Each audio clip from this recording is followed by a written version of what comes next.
Hello, welcome to my channel study best. तर आज आपण इंग्लिशचे 10th ब्रिज कोर्सचा डे 17 आणि day 18 that is activity number 17 आणि ॲक्टिव्हिटी नंबर 18 पाहणार आहोत. तर डे 17चा स्टार्ट करण्याच्या अगोदर 1 to 16 मी ऑलरेडी अपलोड केलेलं आहे, तसंच टेस्ट 1 पण मी अपलोड केलेली आहे ऑलरेडी. जर आत्तापर्यंत तुम्ही पाहिलेले नसेल तर ते पाहू शकता. तर सुरू करूया आजचं लेक्चर. डे 17मध्ये सर्वात पहिलं ही कुठली ॲक्टिव्हिटी आहे हे तुम्हाला शोधण्यासाठी PDF मी सांगतो. येलो स्टेटमेंट 7 मधली ॲक्टिव्हिटी नंबर 3 ही आपली डे 17ची आहे. त्यामध्ये आहे पहिली लर्निंग ॲक्टिव्हिटी. लर्निंग ॲक्टिव्हिटीमध्ये पहिल्यांदा क्वेश्चन काय दिलेलं आहे पहा. Read the following dialogue carefully. Initially you will find displeasure but in that also you will find pleasure and support at the end. तर आता इथे या ठिकाणी तुम्हाला काय केलेलं आहे, हे पूर्ण ॲक्टिव्हिटी डायलॉगवर आहे. डायलॉग दिलेला आहे, तुम्हाला PDF जायचं आहे आणि ते डायलॉग व्यवस्थित वाचायचं आहे. ते केअरफुली वाचायचं आहे. त्याच्या पहिल्यांदा तुम्हाला डिस्प्लेजर वाटेल, पुन्हा तुम्हाला त्याच्यामध्ये प्लेजर वाटेल असं सांगितलेलं आहे. आणि त्यानंतर त्याचे काही क्वेश्चन्स आहेत ते तुम्हाला मी आता यामध्ये सांगायचे आहेत. त्याचे मी सॉल्व करून दाखवलेले आहे. ते डायलॉग तुम्ही PDF वाचा, त्याचे क्वेश्चन्स आणि आन्सर मी सांगत आहे. What type of dialogue is this? It is an appreciation or supporting. जर तुम्ही डायलॉग व्यवस्थित वाचला पूर्ण तर तुम्हाला हे कळेल की हे ॲप्रिशिएशन नसून it is a supporting dialogue. म्हणून याचा आन्सर काय येतं, it is a supporting dialogue. त्यानंतर बघा सेकंड क्वेश्चन काय दिलेलं आहे. What is the theme of dialogue? आता तुम्हाला थीम डायलॉगची ओळखायची आहे. या ठिकाणी थीम प्रत्येकाची थोडीशी वेगळी असू शकते, ज्याला जे समजण्याचं आहे, पण त्या डायलॉगमध्ये ज्याचं इम्पॉर्टन्स दिलेलं आहे ते आपल्याला यामध्ये लिहायचं असतं. मग थीम काय लिहिणार आपण? मी काय लिहिले, displeasure dialogue convert into pleasure. ते सुरुवातीला डिसप्लेजर होतं डायलॉग आणि ते पुन्हा काय झालं, कन्वर्ट इंटू प्लेजर झालं. म्हणून मी याची थीम काय दिली, displeasure dialogue convert into pleasure. त्यानंतर हे आहे सॉल्ड ॲक्टिव्हिटी. ही होती लर्निंग ॲक्टिव्हिटी. त्यानंतर सॉल्ड ॲक्टिव्हिटी आहे. सॉल्ड म्हणजे त्यांनी सॉल्व करून दाखवलेली आहे, पण तरी मी लिहिलेली आहे, तुम्हाला लिहायची आहे. पहा, he asked to read the following dialogue. He म्हणजे टीचरला आपल्याला आस्क म्हणते. Teacher asked to read the following dialogue and asked to find the pleasure in a communication.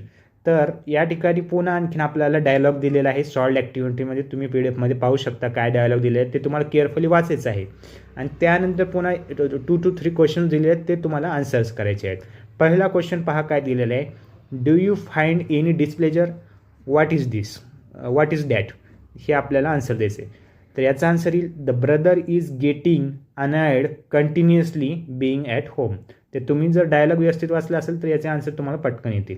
त्यानंतर सेकंड क्वेश्चन काय आहे, हू इज सपोर्टिंग होम? कोण कोणाला support करत आहे? ह्याचा आन्सर आहे, sister is supporting to her brother. हे आन्सर आहे. त्यानंतर थर्ड क्वेश्चन काय दिलेला आहे, does it have hopeful ending? याचे एंडिंग होपफुल झालेले आहे का नाही हे विचारलेलं आहे. तर याचा आन्सर आहे, yes it has hopeful ending and everything will be normal. अशा प्रकारे ही सॉल्ड ॲक्टिव्हिटी होती. त्यानंतर आपण पाहणार आहोत प्रॅक्टिस ॲक्टिव्हिटी.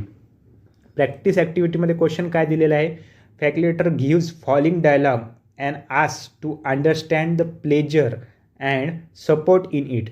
तर आता खाली एक डायलॉग दिलेला आहे, तो तुम्हाला वाचायचा आहे, व्यवस्थित अंडरस्टँड करायचा आहे, त्याच्यामध्ये प्लेजर आहे की ते बघायचं आहे. आणि त्यानंतर त्याचे काही क्वेश्चन्स दिले आहेत, 1 to 2 क्वेश्चन्स दिले आहेत. त्या क्वेश्चन्सचे आन्सर देण्याचा प्रयत्न करायचा आहे. तर त्यातला पहिला क्वेश्चन बघा काय आहे. तुम्ही डायलॉग व्यवस्थित PDF वाचा. याचा क्वेश्चन्स मी पहिला सांगतो. क्वेश्चन पहिला आहे, what type of dialogue is this? हा डायलॉग कशा प्रकारचा आहे? तर this dialogue is about supporting in displeasure situation.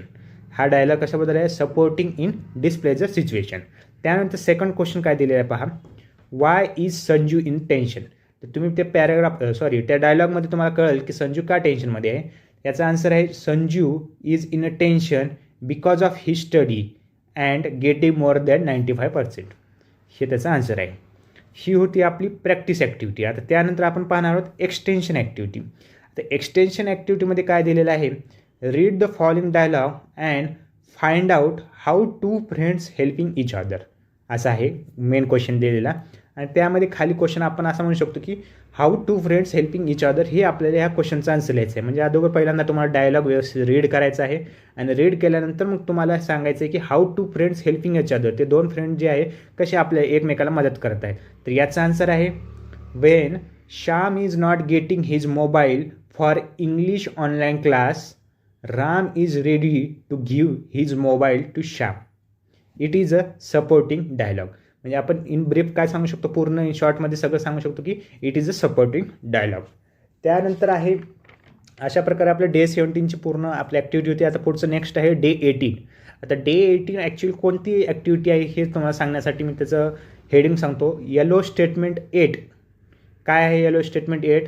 Read carefully to understand new concept oblique idea. त्यामधली ॲक्टिव्हिटी नंबर 1 आज आपण पाहणार ती आहे डे 18मध्ये. तर सर्वात पहिल्यांदा आपण पाहणार learning activity.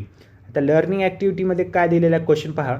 Read the given passage carefully and write its central idea of the sentences. ठीक आहे.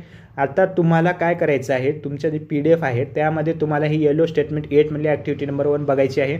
त्यामध्ये तुम्हाला एक पॅसेज दिलेला आहे, तो पॅसेज पूर्ण वाचायचा आहे आणि त्यावरून फक्त एकच आपल्याला आन्सर द्यायचं आहे की पूर्ण पॅसेज वाचल्यानंतर आपल्या सेंट्रल आयडिया ऑफ द पूर्ण ह्याचं द्यायचं आहे, आयडिया ऑफ द पूर्ण पॅसेजची द्यायची आहे, कशाबद्दल आहे ते. ठीक आहे. तर तुम्हाला पॅसेज वाचल्यानंतर कळेल the passage informs about importance of forgiveness. ह्याचं आन्सर आहे. ठीक आहे. त्यानंतर ही होती लर्निंग ॲक्टिव्हिटी. फक्त तुम्हाला एवढंच क्वेश्चन विचारलेलं आहे. त्यानंतर प्रॅक्टिस ॲक्टिव्हिटी. आता प्रॅक्टिस ॲक्टिव्हिटीमध्ये काय दिलेलं आहे क्वेश्चन पहा. Read any passage from the text book newspaper and write the central idea in 1 sentences. आता तुम्हाला काय करायचं, कुठलंही एक पॅसेज वाचायचं आहे.